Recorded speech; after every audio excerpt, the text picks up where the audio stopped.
Welcome to Malcom Reed's How to Barbecue Right, a podcast where we talk about barbecue, share recipes, and discuss all things delicious.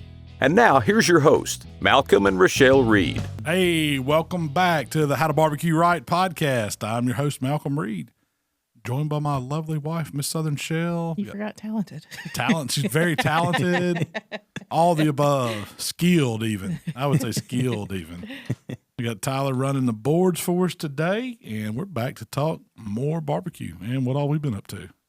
Shell, what have we been up to? Our Palmer Home campaign came to an end on Monday at noon. It did, and we managed our goal. We hit over $40,000. Wow. Crazy. That is crazy. That and is we crazy. could not do this.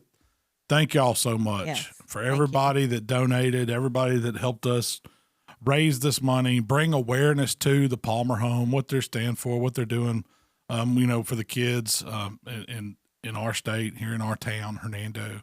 It's a great thing, and we just want to thank everybody.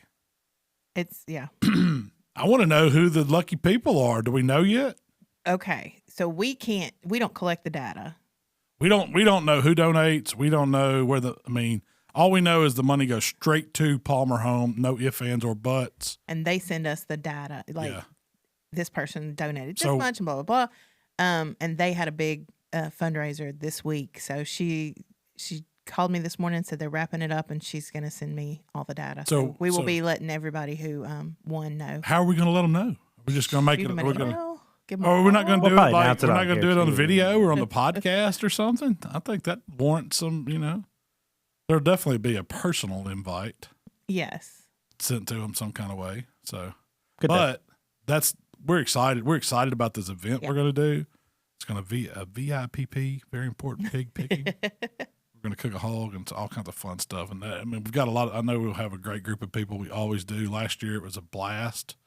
And it's not a class, it's just an experience. It's about hanging out with us, having a good time, seeing how we cook some stuff. And But you're going to learn. You I was can thinking that. ask all the You can questions. learn. Yeah, the people that get to come, we're an open book, basically. So we'll talk about whatever you want to talk about. If you want to throw cornhole, we'll go outside and throw cornhole. If you want to do rips on the Kong, we'll line the beers up. We can funnel them down. Whatever y'all want to do, we're going to do it. The more of those, the better at bean toss, I guess. So. Yeah, cornhole. Cornhole, yeah. Bean toss. Is that what y'all do in Boston? The name escaped me for a second. So I went bean toss. But I just wanted to say again, thanks to everybody Thank for helping you. us with that. We do it once a year, and that's a big one for us, and we're glad to be able to help these folks out yes. and the kids at Palmer Home. So this week you did a barbecue chicken pizza. I did an easy barbecue chicken Yeah. pizza. I was thinking football food minded. What's something fast on game day? Doesn't require making dough. If you want to make your own pizza dough and get into all that, go right ahead. There's plenty of good pre-balled options out there. I've Yeah. used a bunch of them. I started using these because I like the flavor of the crust, and it seems to rise up a little bit. It's and really it kinda good. gives the texture of it's really good.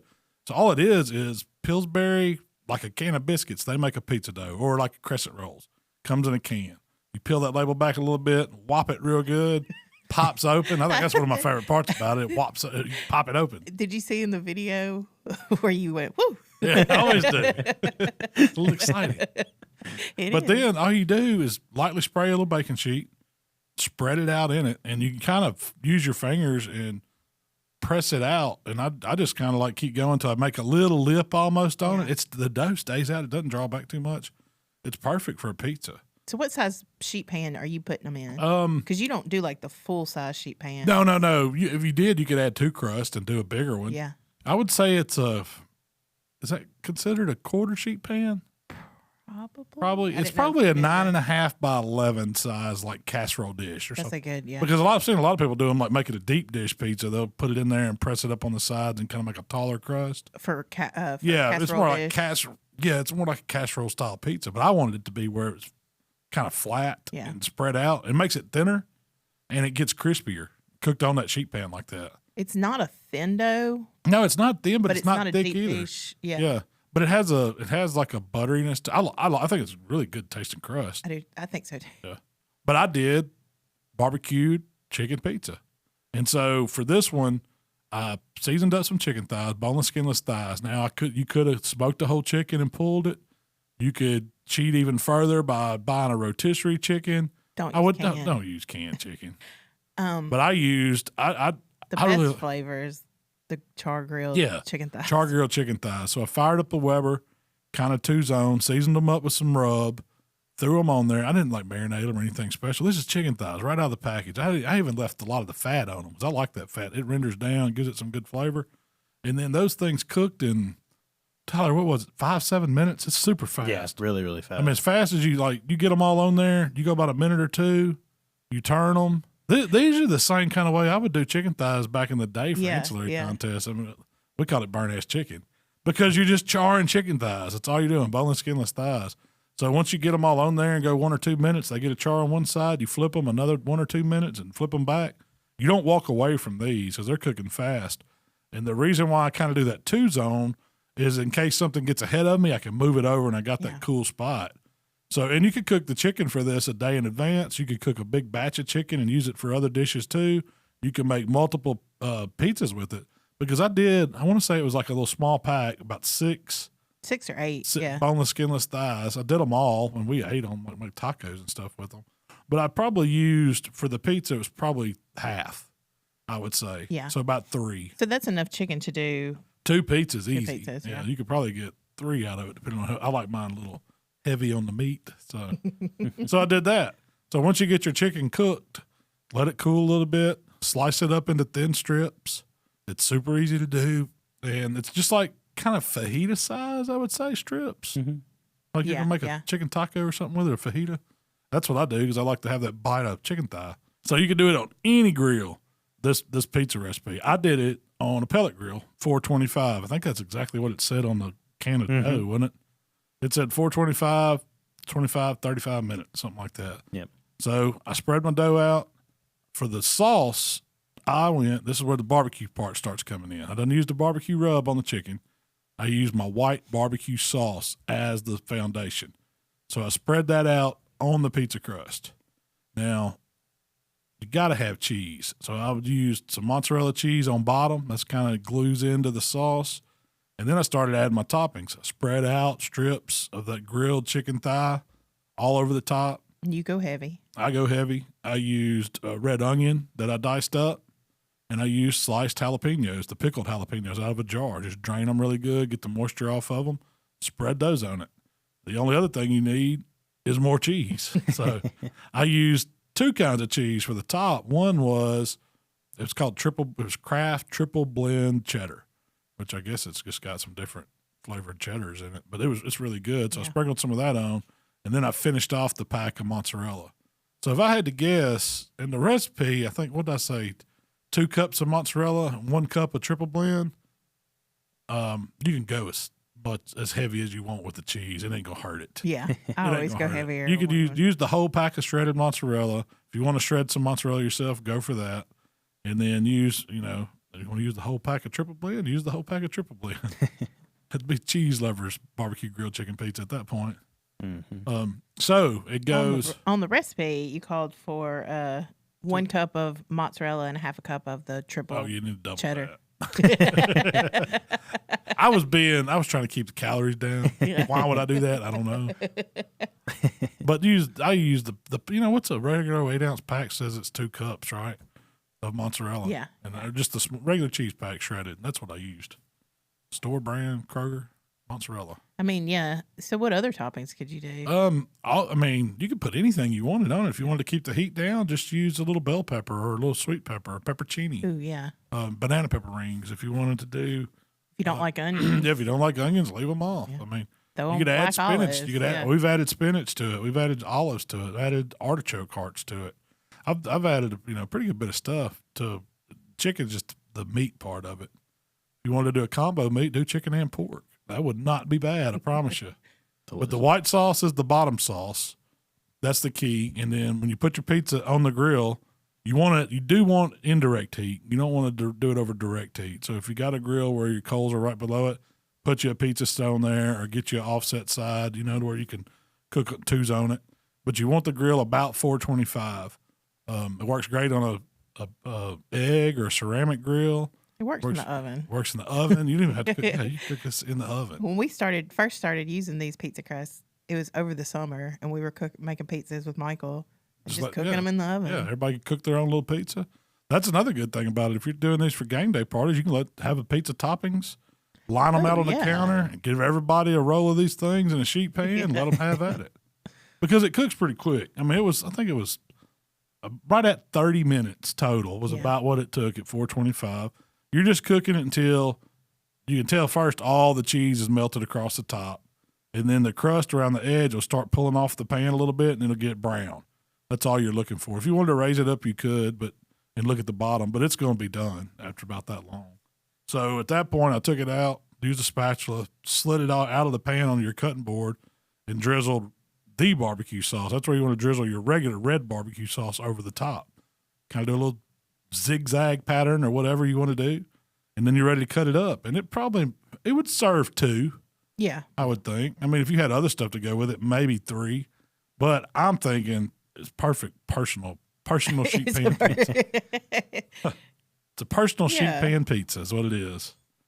But you can't go wrong with it. It was absolutely delicious. We even brought some to work. Yeah. I think the first time I brought those pizza crusts home, you kind of made fun of me. Yeah. And now you're making videos with them. I know. Isn't that crazy?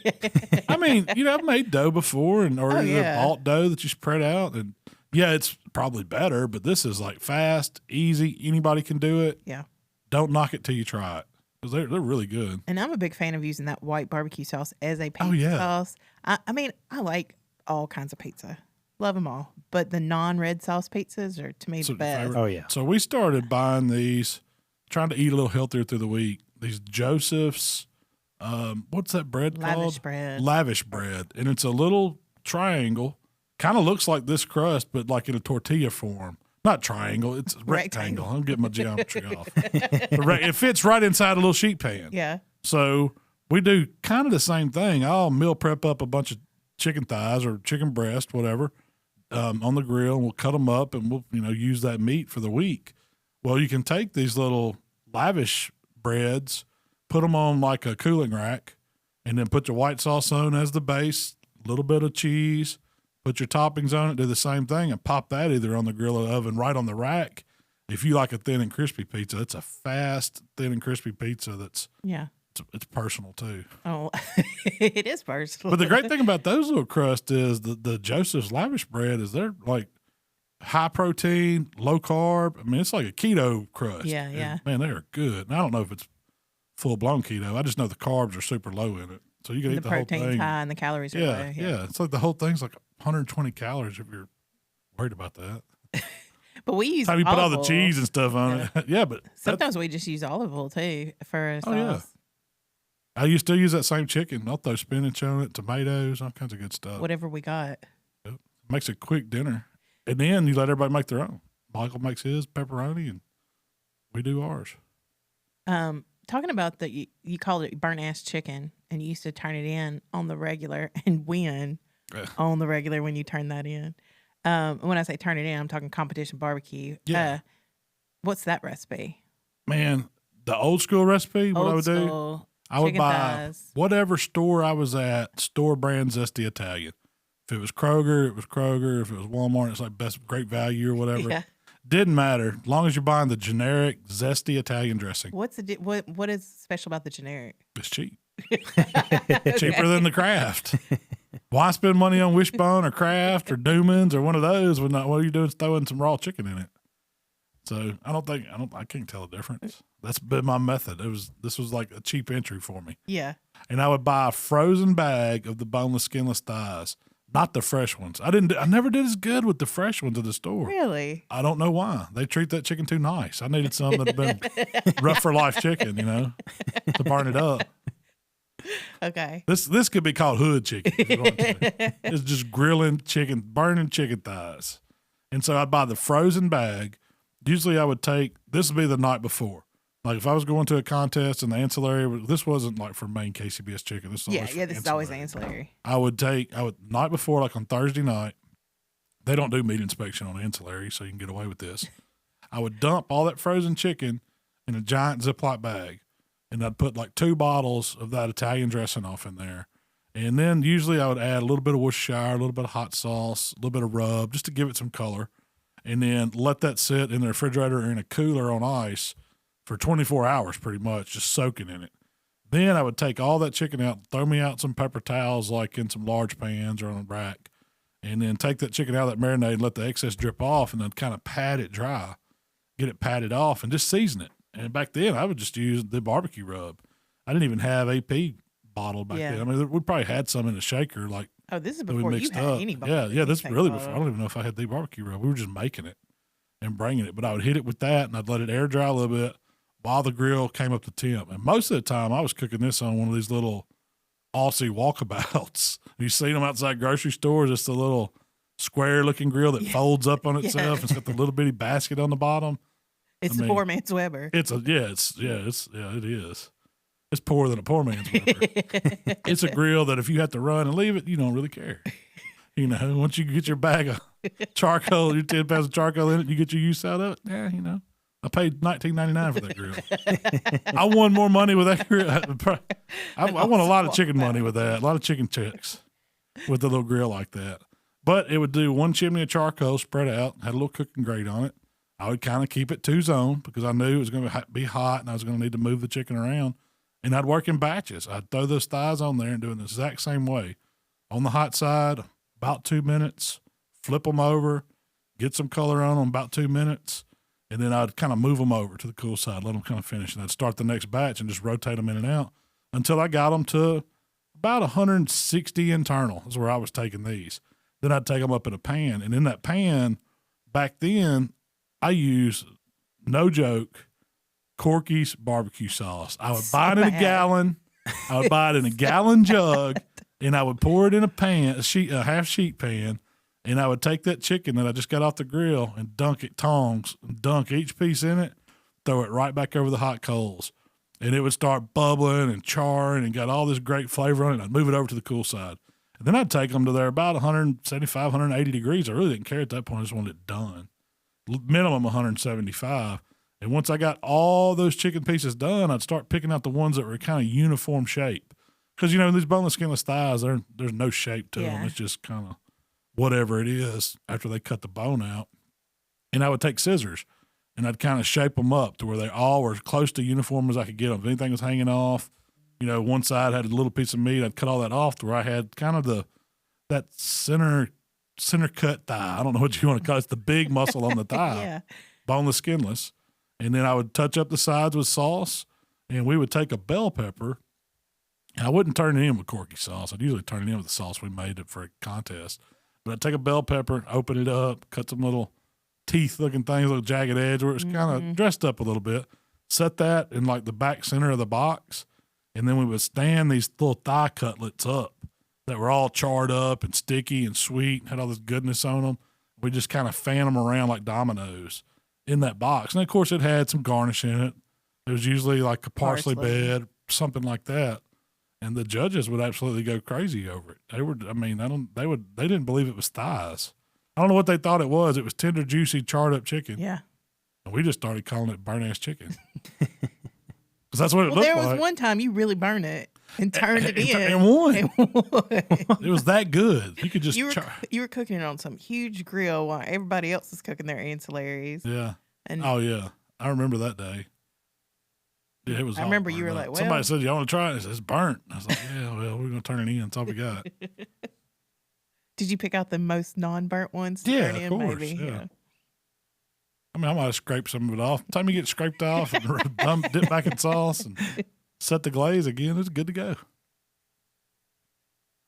But you can't beat it. I mean, boneless, skinless thighs are underrated, man. I think it's much better than boneless, skinless breast. Especially I don't know if it's as good. I don't know if it's as good for you, but is there a difference in the nutrition? We talked about that one time, yeah. I don't know that. I forgot what we talked about. The breast is probably the best part, but the thighs taste so much better. So that's what I brought to talk about today was chicken. Okay. Been a lot of questions in the community, and I've been getting emails, but people having trouble with their chicken skin. So I thought we would talk about crispy chicken skin. How do you get it? I mean, first off, is it a myth? Do you think, have you ever had crispy chicken skin off a grill? Not fried crispy chicken skin. I've gotten pretty daggum close. I've had some that is. See, the problem is with chicken skin, I think, on grills and smokers, is once you get it to a point where it kind of gets crispy, you can very easily take it to a point where it's tough. Yeah. So you got to stay right there where you're getting crispy but not getting tough. Wings do the best. Yeah. That's where I've had the most success for getting crispy chicken skin. Now, the technique that I use for it is you got to dry. Now, this goes for any piece of chicken where you want the skin to be better, to be bite through, to be, as crispy as you can get it, to be really edible. You got to get the skin, the fat rendered underneath the skin, and you got to get the skin dry as possible. And that usually involves putting it on a cooling rack, setting it in the refrigerator, letting the refrigerator air work on it. If you don't have a refrigerator to do it, you can paper towel it, set it on the counter for 20 minutes. I paper towel it really good and then throw it in the fridge for as long as I can get away with it. But that's the best way. Now, can you brine it or marinate it? Yes. But when you do, you still got to go through this drying process. You've got your flavor inside the meat with that brine. You've got to dry that skin out. That's the whole key to it. Now, once you got the skin dry, you have to oil it.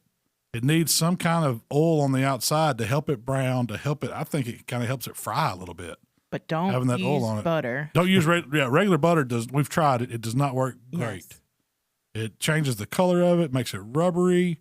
Butter doesn't work. I'm telling you, the best thing I've used is cooking spray. Yeah.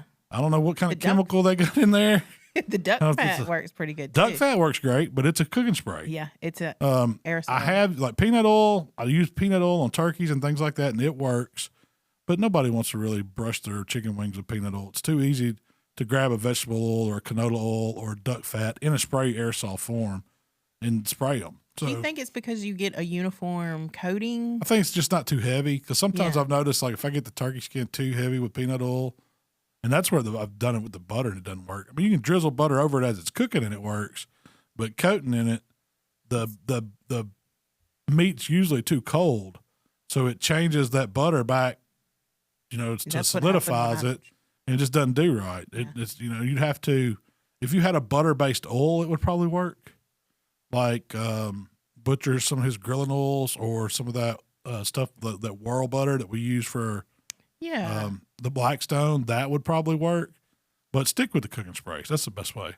Then once you put your cooking spray on the outside of the skin, you can season it with whatever you want. Now, I've figured out if you're doing wings and you want a closest to fried wing as you can get, just use a salt, pepper, garlic like an AP.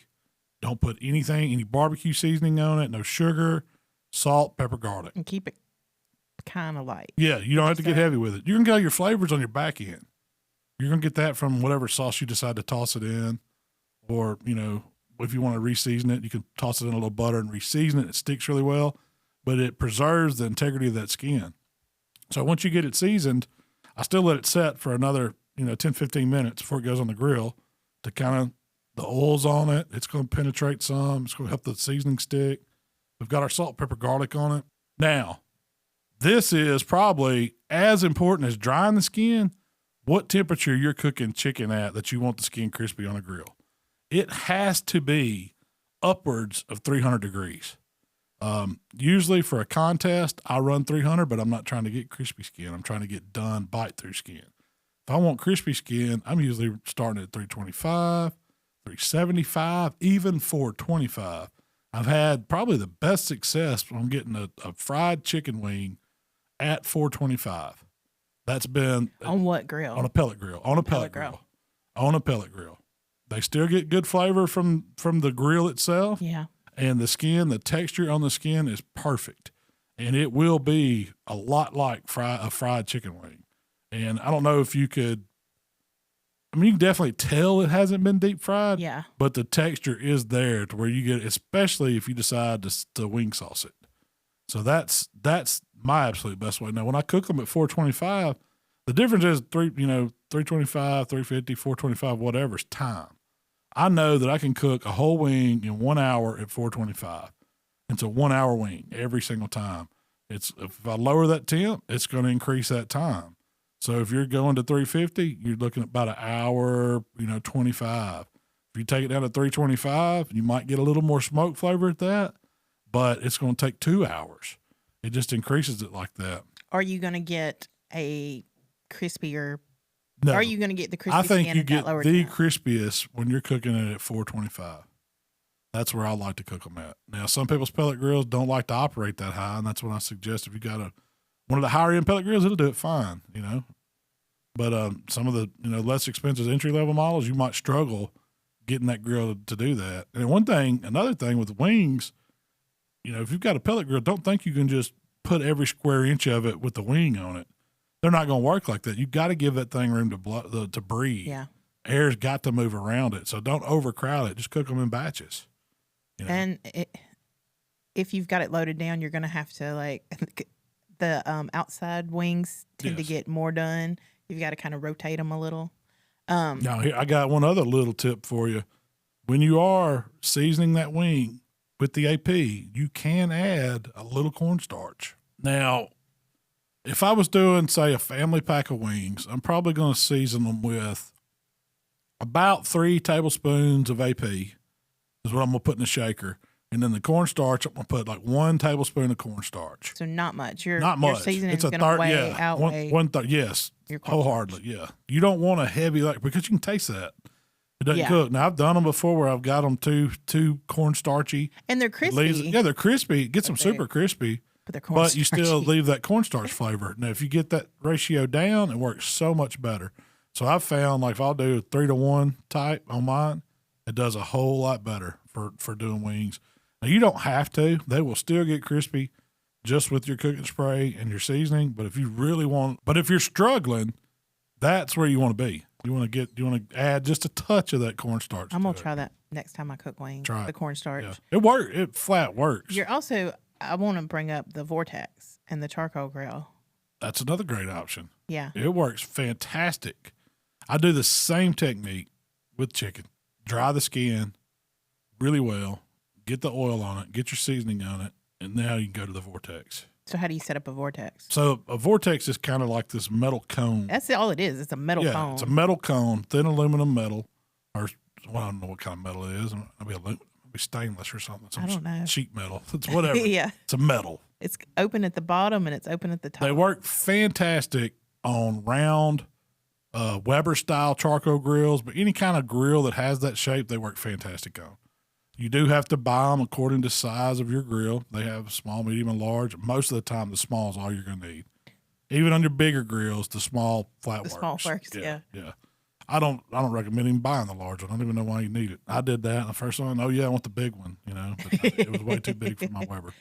But I started with the small one, and you put your charcoals in it, and it kind of makes like this charcoal briquette volcano. That's a good way to put it. You light it. Usually I light it from the top. You can light it from the bottom. Give it a few minutes, 10, 15 minutes, however long it takes for those coals to get good and hot. And you've got some super high concentrated heat. The reason why it works so well with that kettle shape or round shaped grill is because that heat's directed straight up in the grill. The dome of the lid kind of radiates it down, and you're cooking high heat, but in an indirect fashion. You put you don't put any meat directly over where the fire is coming up. You put all your meat around the outside edge and cook. And that's why it does such a great job. It's radiating down that high heat on chicken. And for as far as wings on a charcoal grill, that's one of the best ways you can absolutely do them. It's a different type flavor. I'm not sure which I like better, the pellet grill or the They Vortex. both do a fantastic job. They're great options on getting the skin right. That grill, you can't look at that Weber lid and think of what temperature you're at, because most of the time that thermometer's right in that lid. That's where the heat's getting blasted. I don't know. It could be over 750, 800 degrees. Yeah. It's hot. And what I do is I'll take either buy the grate that's got the little removable center portion, or buy a solid grate, or just use a solid grate and set a chunk of wood over it. Because you think, all that heat coming up, you're getting that wood to smolder. It's more turning, to almost like turning it to charcoal. It's not burning. It's not a fire on there. But it gives you some great smoke flavor. And that's one advantage to using that Vortex, is you can do that and get some really good, grilled smoke flavor, where at a pellet grill at a higher temp, you don't get as much smoke flavor. Now, some of these pellet grills now, they're putting off fantastic flavor even at high heat. And one little trick you can do on that if you want a little more smoke flavor is just put that chunk of wood over on your deflector plate, right under your cooking grate. You can use them smoked too with extra pellets and all that stuff. That's a little hassle to me. I think I get more flavor out of a chunk of wood. Have you ever had a smoked tube work? I mean, only smoking like cold smoking stuff. Yeah, I do hot smoking stuff. It's like I just start a bigger fire right there on my grate. Yeah. It's what it does. It's kind of a mess. So when you're cooking wings on a Vortex charcoal grill, are you flipping them every 15 minutes or what's the time? Usually, usually about 15, 20 minutes. I go ahead and flip them. They typically cook 35, 45 minutes. Whole wings. Yeah. When you cut them into drums and flats, so the flats usually cook a little faster than the drums because they're not as dense. But that's the one piece that you can get really crispy because it's kind of surrounded by skin.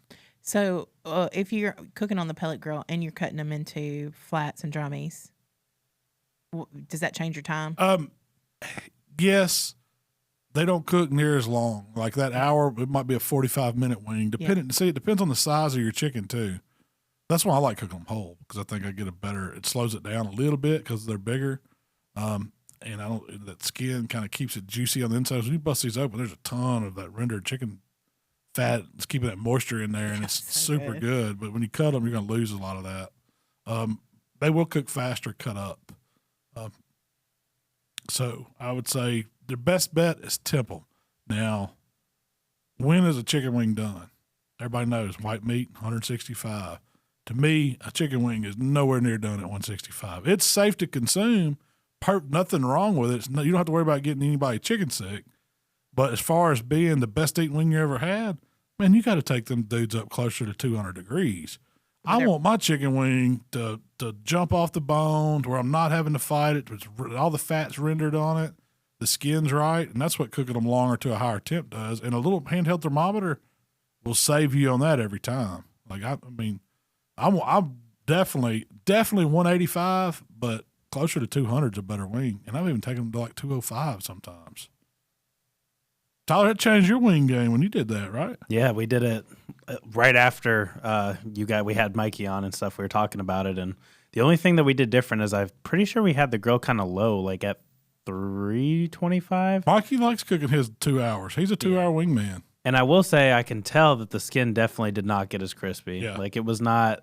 But now that I'm hearing you say 425, now it's got me wanting to go try that. So I like mine closer to that fried chicken wing joint chicken, and that's as close as you can get it on a grill. Is cooking at 425. Yeah.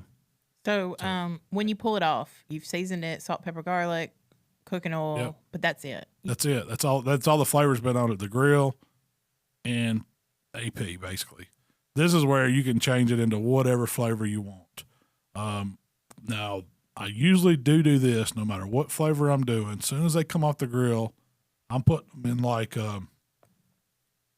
it's a Rubbermaid throw and go, whatever Tupperware bowl with a lid, like one of the disposable types.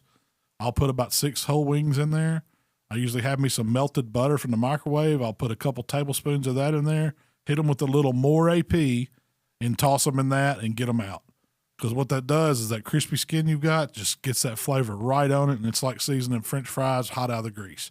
It adheres to it. So all of a sudden you've got a ton of flavor, and these wings are ready to eat right there. I like them like that. Yeah. I like them just plain AP.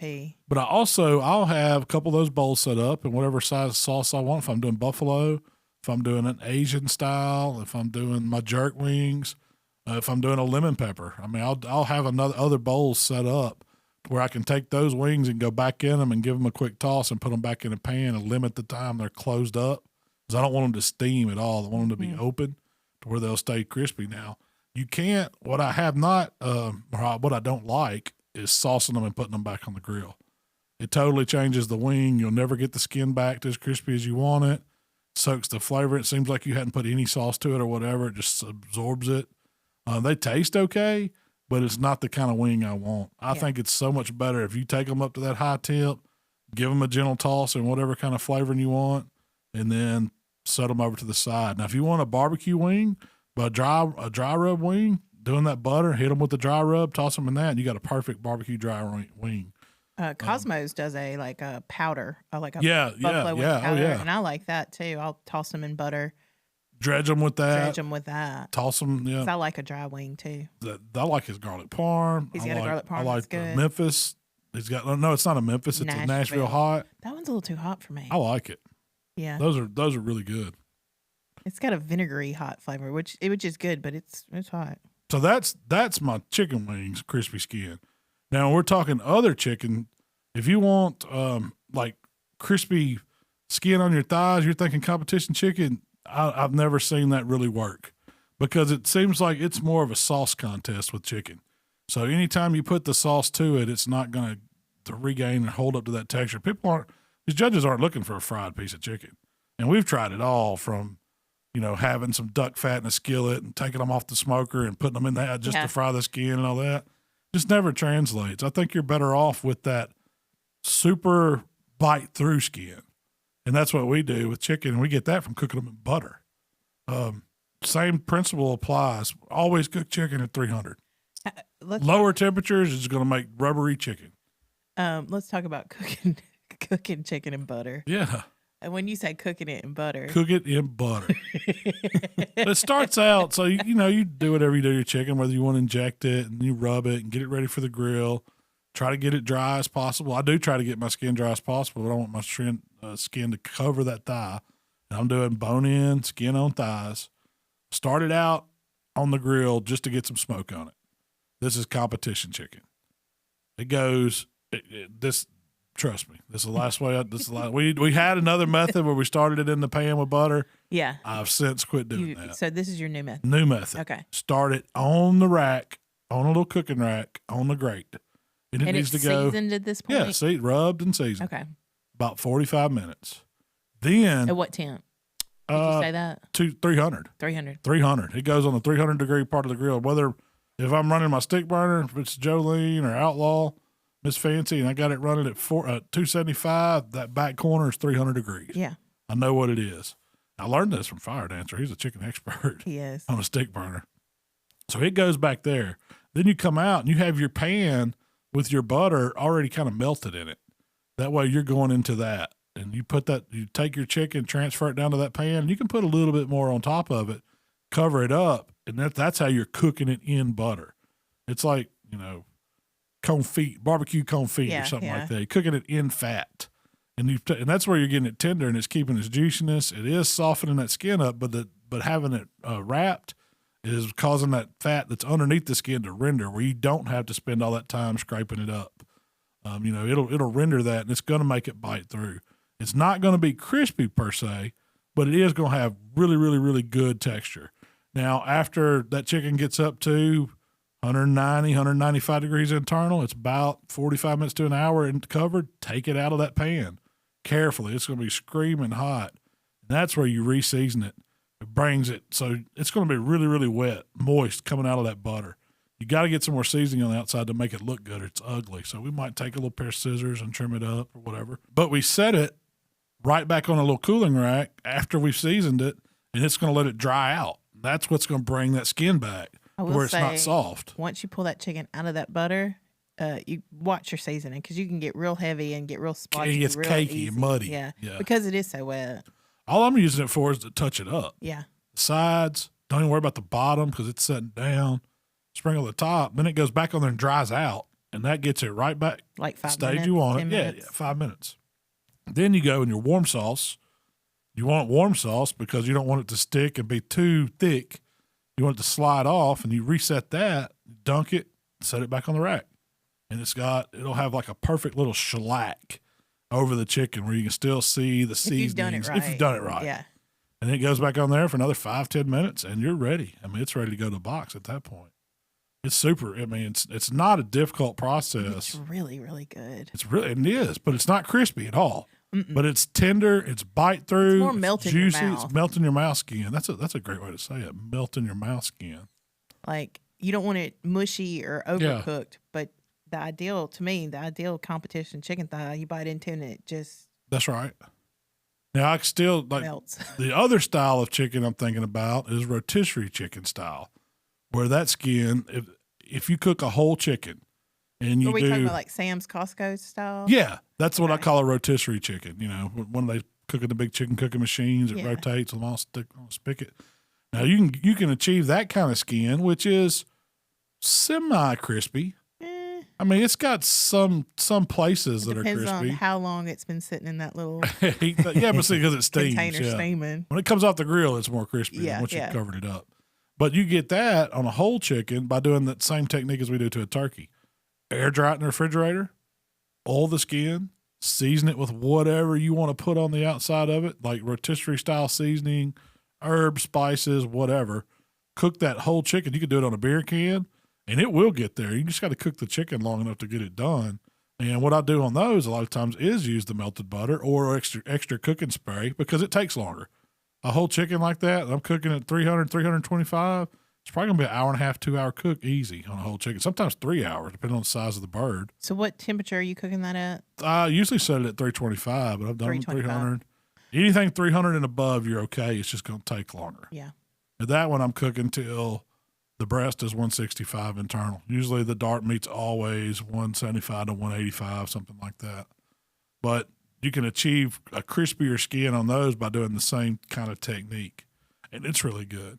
To me, the skin, at that point, when you're cooking the whole chicken, you're probably going to pull it off and pull it anyway. Yeah. So I can see that. But I usually eat it. I know. I mean, when I'm pulling chicken, especially if we're serving it like for catering. You're putting that to the side. That's the little chef's pitmaster's bites. All those little crispy pieces of skin, I will break up and put back in there. Mix it with that pulled chicken. I like too. that. It gives you a little bite. Yeah, it seasons it.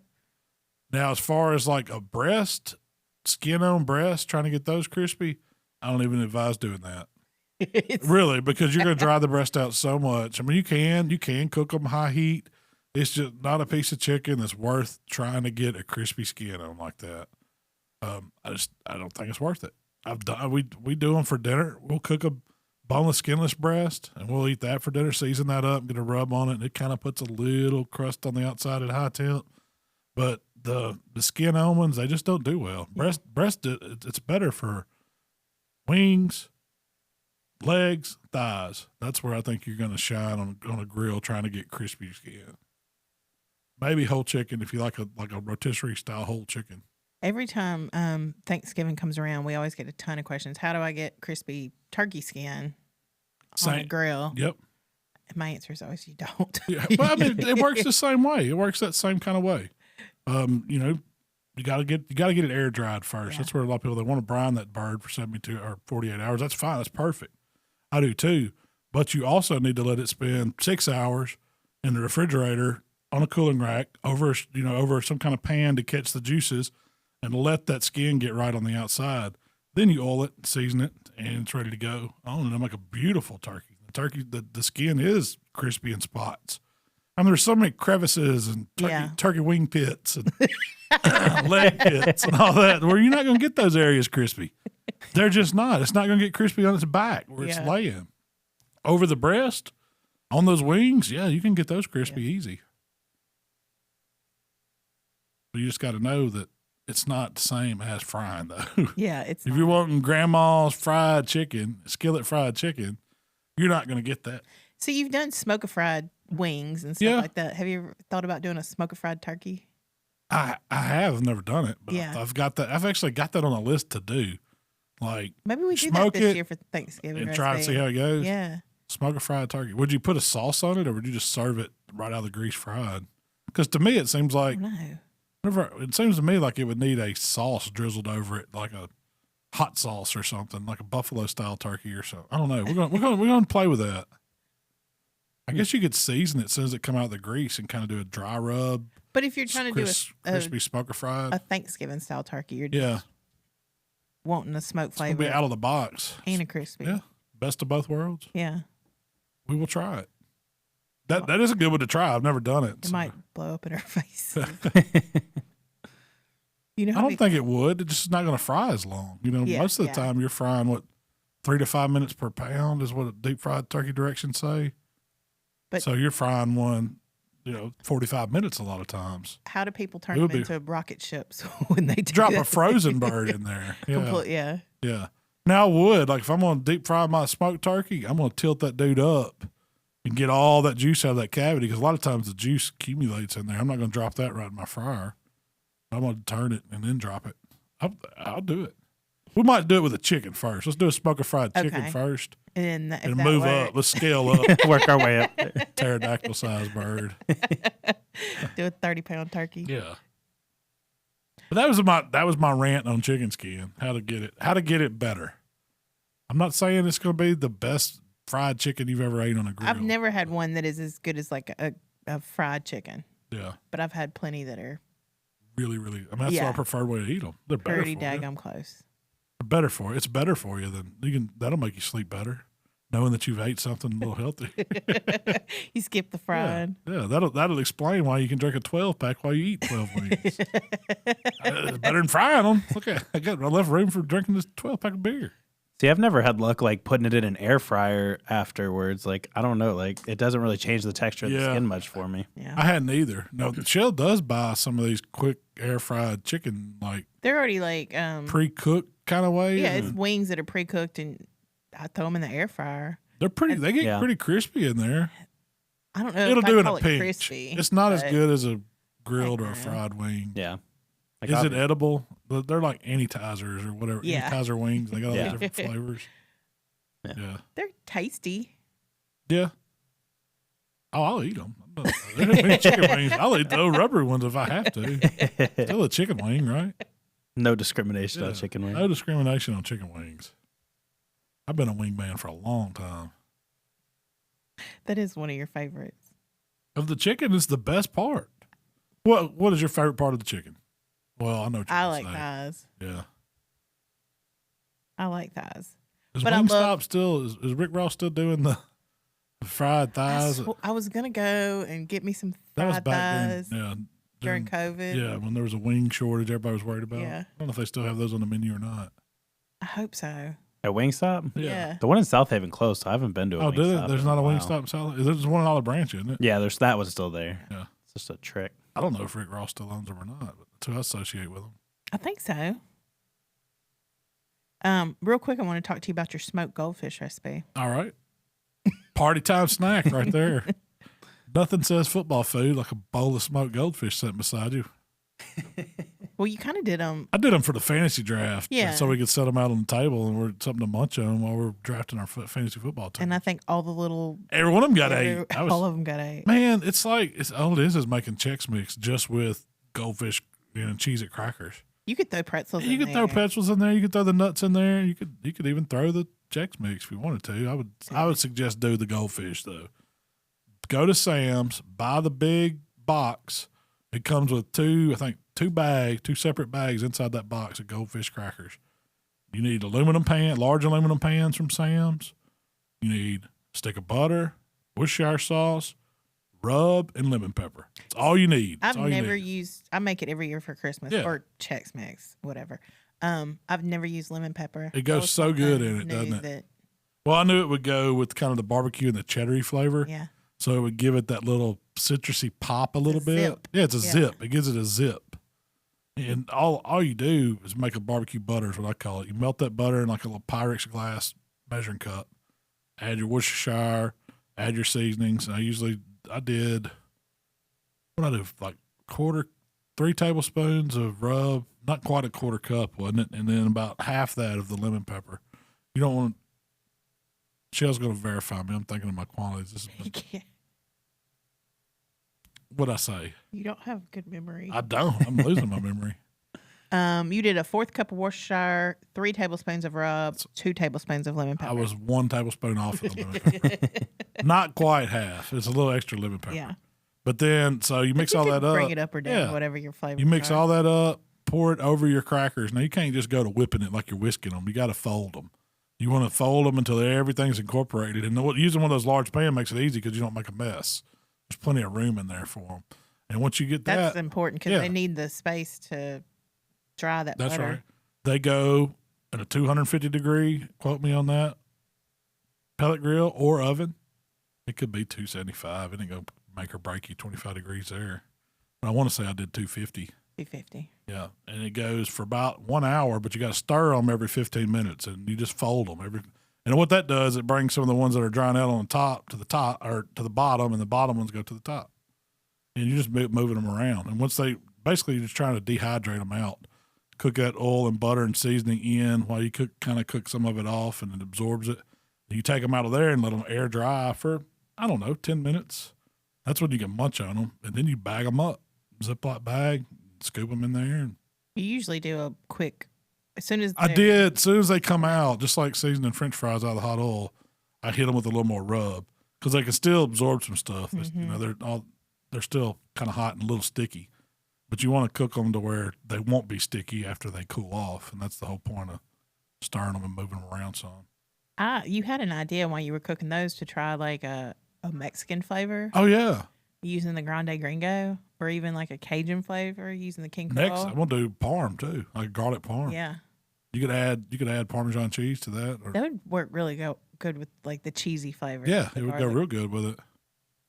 You could go any kind of flavor. If you wanted to do it sweet, you could, use what do they use when they it's like brown sugar and butter, and I've done it with like pecans and nuts. Yeah, I've done it with those nuts too. I don't know if the cheesy would go with the sweet. I don't know. You get that popcorn that's got caramel corn and cheese, and cheddar. Yeah, it might go. I hate that I didn't get to try that. That would be really a good mix right there. The smoked goldfish with caramel corn, like that would be good. That'd be really good because you get the cheddar from the goldfish and the caramel from the popcorn. That would be really good. That's an easy one. It's just a party food. Everybody likes to munch on that. Saturday you cooked. Well, Saturday y'all went hunting. Yeah, went dove hunting, dove season. But for lunch, you cooked grilled sandwiches on the Blackstone, and I was like, "What? You're gonna grill sandwiches on the Blackstone?" Like, so what did you think of the operation? Well, you were like, "Well, I'm gonna get some white bread, and I'm gonna throw bring me a loaf of white bread. I need a pack of bologna, a pack of ham, maybe some turkey, and then some Kraft cheese singles." And I was like, "No way! You thought there was no way it's gonna be good, man? You can't beat. So good. They're so good. It's basically a grilled bologna and cheese sandwich or grilled ham and cheese sandwich." Do you think the Blackstone makes it extra delicious? Oh yeah. It's the flat top. You can get that. Now you can get it on an iron skillet, but that's the way my mama used to cook them. She would cook her bologna. She wouldn't do it like I did, where you put the cheese on it and double stack it and all that. Yeah. But she would cook a plate of bologna, put it out on paper towels, and then she'd do a grilled cheese one at a time. Put standard old grilled cheese, but the Blackstone makes it so much. The flat top makes it so much easier. We started up like I was just throwing out slices of bologna, letting it bubble up. As soon as it bubbled up, flip it over, hit it with a slice of cheese, just good old American cheese in the wrapper. You got Actually, they weren't in the wrapper. I say bring the Kraft singles, and you brought the Kraft premium singles. Ooh. Non-wrap. The Deli Deluxe. Oh, is that what it is? The Deli Deluxe. I don't really like the Kraft singles that much, but the Deli Deluxe ones, they're pretty good. Really good. Splurge. So we had deli sliced ham. We just had regular old packaged bologna. And you throw your meat out there. Once you get it cooked on one side, flip it over, throw some cheese, a slice of cheese on it. And then as you're doing that, put a little of the cooking butter down. And I use like whirl butter that you can buy. Put it in a squeeze bottle, squeeze it out, move your spatula, get it around, throw your bread down on that. As soon as that one side gets going, you can flip it over, or you can I like just not even toasted but one side when I do a grilled cheese. I don't like toasting both sides. It seems to get greasy. So I'll just lay it there, leave one side untoasted, stack my double meat up. I'll put like a slice of bologna with cheese on it, another slice of bologna with cheese on it, top bread flipped over, let it go to that one side and maybe give it another hit on the back side just to crisp it up, and it's done.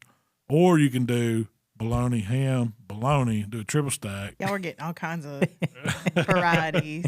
We cooked a pack of bologna, pack of ham, and a whole loaf of bread. And you threw some turkey in there, too. There's turkey ones, yeah. Whatever you have. I'm telling you what, man, it makes a heck of a lunch. It does. Feeding a lot of people, too. Well, another thing is y'all cut them into, like, triangles. Yeah. So you could get a bologna one and a ham one. We had a lot of kids there. Yeah. I was like, these kids don't need old sandwiches. But I like that. Basically, make 2 triangles and then come back, cross that again. So you're creating an X on it, and it makes 4 little triangles. It's genius. I think I'm not going to cook some tomorrow when I go to camp. Still dusty. They're good. But yeah, that was a good little quick lunch we did. You recorded that? Did y'all put that on the Buck Junkies thing? Yeah. Yep. It's on Buck Yeah, Junkie. you can see it. You can see that in operation. It really does help. You got two people doing that. You got one man slinging, throwing cheese. You got the other man working the spatula, moving stuff, and then you got the man with the tray. It's an operation. Fine old machine right there. Feel like you're Grilled at Waffle sandwich. House. Oh, the $2 truck guys ain't got nothing on us. What was $2 grilled cheese truck? Oh yeah, was at $2 yeah. grilled cheese truck. Yeah. Oh yeah. No, we got them. We got them beat. We can turn them out. Would you pay $2 for that grilled cheese sandwich? Yes, I would. I want to have. We're going to take all kinds of different cheeses and stuff and see what all we can grill cheese. Just grilled cheese day. It works really well. Mark did some where he just put shredded cheese on the Blackstone and let it get all brown and skirty. Skirty, and then flipped it over. It popped right up, Have you seen them where they do the grilled cheese where they'll put the cheese, like the shredded cheese on it down and put the bread on it? So your grilled cheese is coated in cheese? You still do the inner stuff. Oh, okay. But you got it on the outside too. Yeah. That's real genius. Do you know what would have set those grilled cheese sandwiches? And I don't know why I didn't think of this. Mayonnaise. If we'd have blue plated that bread. Why didn't you say, hey, how come y'all ain't got blue plate on this? That's where I needed my blue plate lady. Time out. Blow the blue plate whistle. You got the blue plate. Because it would have made, because when you get them all grilled cheese together, you don't want to open them back up. Yeah. It's like meant to be ate right there. But if we'd have had that mayo element on it, it would have been fantastic. Mayo works really well in a Blackstone type setting. Yeah, it does. Perfect. Because it's just oil. I've even put it on the backside of the bread and used that for the butter or the oil to brown it. You never know it's mayo. There's no way you could tell me, oh, you use mayonnaise on that. Your mom does that with quesadillas. Yeah, that's how. She uses that's mayo a for good her queso quesadillas. trick. Put that on the outside of the flour tortilla and throw it down in your hot skillet, Kamal or Blackstone. It works great. Well, Malk, that's all I have for today. What do you got? That's man. I wanted to talk about chicken skin. I was on that.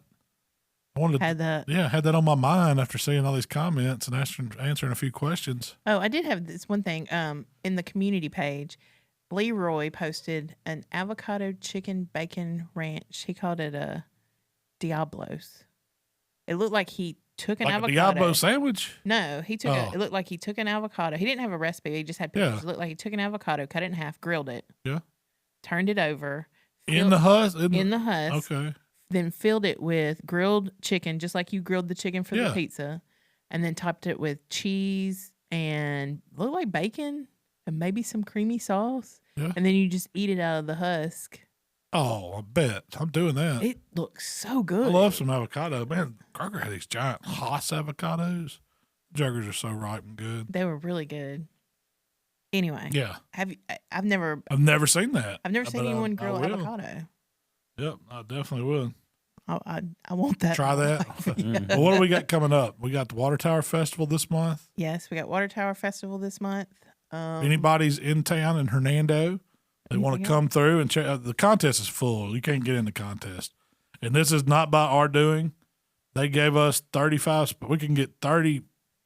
We can get 30 teams in there. We're cramming. We're going to 35. cram 35. We can get 30. We're going to cram 35. But it filled up like first day we announced it. So if you want to get on the list for next year, maybe you can go ahead and send your name into Tyler and he can put you on. No, I don't know if that's even possible. Y'all don't quote me on that.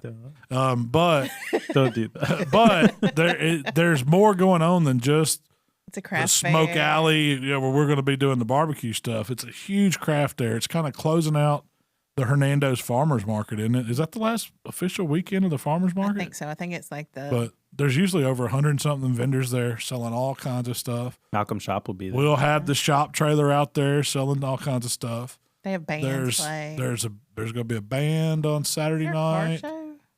show? Haven't heard about the car show this year. There's usually a kids zone.